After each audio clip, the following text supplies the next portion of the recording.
What's up, guys? So today, I know, I feel a little bit too drowsy right now. Um, I just, it's been a long day for me. I woke up at like 8 or 9 again, because that's how I am nowadays. I just wake up at like 8 or 9, but then the night before, I literally go to bed at like 1 or 2 in the morning. But before we start with anything, make sure you like, subscribe, so that way we can get to 2K. And then let's just get started with the video. Now, this video is going to be similar to what I posted in September-ish maybe, when I was posting about my condition. Exact date, September 14th. So yeah, if you go check it out, then that'd be great if you checked it out. Now we're going to start diving into what I had as like symptoms and my diagnosis and everything, so make sure you stay tuned to that. So guys, I got diagnosed with that condition, my condition that I grew out of, and I got diagnosed with developmental delay. I feel like it was before too. I feel like that was like 18 months or something like that, because my parents told me we visit a doctor at 18 months. This wasn't the one in Greenville, South Carolina. Now I say South Carolina because I don't want to make y'all think that's Alabama or North Carolina, because I know there's multiple Greenvilles and there's even a Greenville, Wisconsin. So, but yeah, but this all happened in South Carolina. We were living in South Carolina at the time, and I was about 18 months.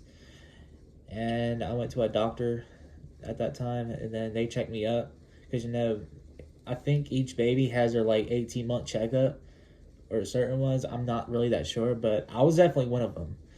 And they checked me up, and they said there was something wrong with me, also known as developmental delay. So, and I was like, I don't remember, but my parents were like, "Oh God, we have to live. We have to live with a disabled child." No, I'm not disabled. Maybe, I don't know.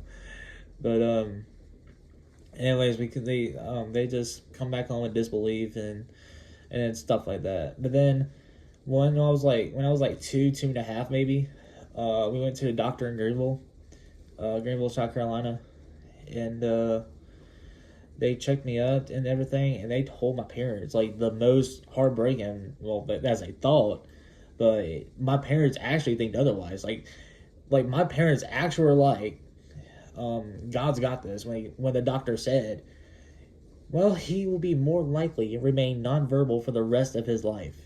Nonverbal. So that means you can't talk. If you do not know what nonverbal means, you can't talk. That's what it basically means. So the doctor said that, tell that to my mom and dad, that I could not speak at all. That's what the doctors told my mom. And my mom and dad, my parents, they were in disbelief. Like, they did not think that he'll remain nonverbal, which that's me. And my parents were like, God's got this. He'll cast it down in the name of Jesus. Literally like that. Like, literally. Like, literally what the doctor said. Now, not all doctors are right, because things might take a turn for the person, because unexpectedly, what if otherwise happened? Like, what if the person can speak now? Listen, I've watched some videos that grew out of speech delay and everything. I literally saw people. I was not the only one, but this only happens to like a very couple people that has it, or that had it, but grew out of it at an early age. I grew it out of it at an early age. I don't know about, yeah, and stuff like that. So, literally like a year or two later, they put me into therapy. And now actually, I spent my preschool years in therapy. That's why I got held back from kindergarten. I literally got held back from kindergarten because of my speech delays and my condition that I have not told you yet. It's a language delay, and stuff like that. But then I went to like therapy school for like the whole year, just about. Then And then after that, that's when I went to kindergarten, and I moved to Louisiana when I went to kindergarten. So yeah. But then I started kindergarten through 5th grade at a regular school and everything, but that still needs to be aligned with my condition. So, and I really don't want to say this yet. I feel like I'm about to be judged because let's just call it small class.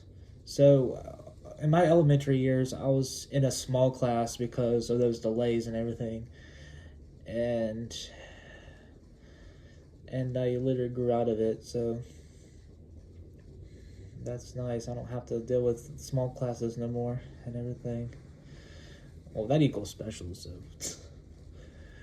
I mean, didn't mean to say that, but yeah. And when I was in elementary school, I was like getting picked on everything. I didn't even have friends because of my condition. But I forgot to tell you this. When I was 6, that pretty much happened before everything happened while I was down there.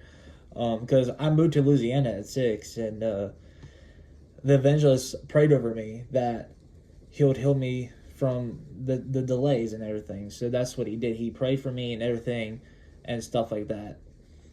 Then moving forward, I got bullied and everything because of those delays, and then I told you that. But now middle school, 5th grade, was a little bit harder because you might be saying, okay, so first of all, you might be saying, why do we start middle school so early? Well, because it's 5th grade in South Louisiana, so you get to go to middle school early. So that's what I did. I went to middle school quite awful early. So that started around like 2019-ish and stuff like that. That was actually when I started this YouTube channel. But the other one was like when I was still at that other school. So then I went to middle school for like just a year though, not even a whole year. Not even a whole school year. What are you talking about, Josh? Because of COVID and everything, all the COVID pandemic and everything, that's why my mom had to help me and stuff like that. So, yeah, not the best, but I mean, it was a life. I mean, it was a good thing with that. We don't have to go to school and then do homework. So, that was actually kind of good. I mean, not the best because, like, literally in May of 2020, I had my uncle dying and not really wasn't a good thing. But I guess it was time. I don't know. Back in the day, like I used to literally ask people random stuff without saying a dang hello or telling them what their name was. Like I literally had terrible social skills back then. Even when I moved up here. Because one time, now I don't know how social skill topic this is, but I made a TikTok post one time and it was very inappropriate. Like I was literally like the end of that year. I was like, I should have not posted that video. Oh my goodness, I should have not posted. That's the most thing I regretted that year. Oh my goodness. Yeah, and that was kind of, and I felt very embarrassed at the time. Like this was like before we even moved to this house, because. And this was like a month before. Well, it was posted like a month before we moved into the house. And then what happened next was shocking. I'm sorry, I'm not trying to sound like Darman here, but like what happened next was shocking. And then I started posting about I don't know some kid I was messing with at school, in my old school, my previous school, and everything, and then posting on TikTok, and then parents come see it. And they just come to the house before we moved in. That's how it was. Like, I understand it shouldn't be like this because when I first post a video, there were some neighborhood kids I'd go mess around with before we moved to the house, and then once the parents of those kids saw that video, they did not want me around their kids no more. The parents came to the house and he was like, oh, your son posted this video to my children and stuff like that. Like, and I'm like, yeah, man, like I should not have met those kids. That's how I felt at the time. But now that's not it. It was my condition, not those kids. That's what I felt. That's what I feel like now. Because I understand at the time I was like, oh no, I should not have met those kids. But now I'm just telling you, it's my condition. It was my condition. But then there's another time that also happened in the neighborhood. I was texting some guy about like 2 years older than me, and yeah, he still lived in the neighborhood and everything, and he was sending me weird messages about some guy, or just some guy, like his name and everything. He showed him like a picture of him and said he was cute. But then I just got downstairs and I was like, okay, I'm done messaging people for the night. But then I took a shower, and then while I was right in the middle, I was in my shower. My dad was like, "Josh, where's your phone?" And then they got my phone, and I told them it was upstairs.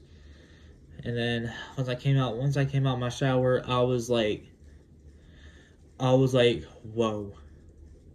Like, oh my goodness. Like, I felt like I had everything taken away from me at the time. Like, my YouTube, my TikTok, everything. Because, I had TikTok at the time. I really don't care for TikTok no more because I really feel like that TikTok's the devil. So, there you have it. But then, my mom was looking through my TikTok, everything, and stuff like that. And she hated it. She literally hated what I was doing. And then, first of all, I was doing those Jesus for clout videos and everything. That was no, man. But then it was me talking to this older guy and everything. That was not good. I should have not even. I understand I was trying to make friends in the neighborhood, but I really feel like I should not step foot with that guy. I don't think I was ready for him yet. I really didn't think that. But, that's how it was, and that's how it happened, so. This is my last example before I tell you what I actually had. So, make sure you really stay tuned to this, because after that, I'm going to tell you what I actually had. So, get ready. Okay, so here it goes. So, I was 14, almost 14 at the time. I was asking neighborhood kids to come play with me. Not the same neighborhood kids, different ones. Because, for example, I was about 13 or 14. But then these kids on who I'm asking for is 7. So, it was not really that age appropriate.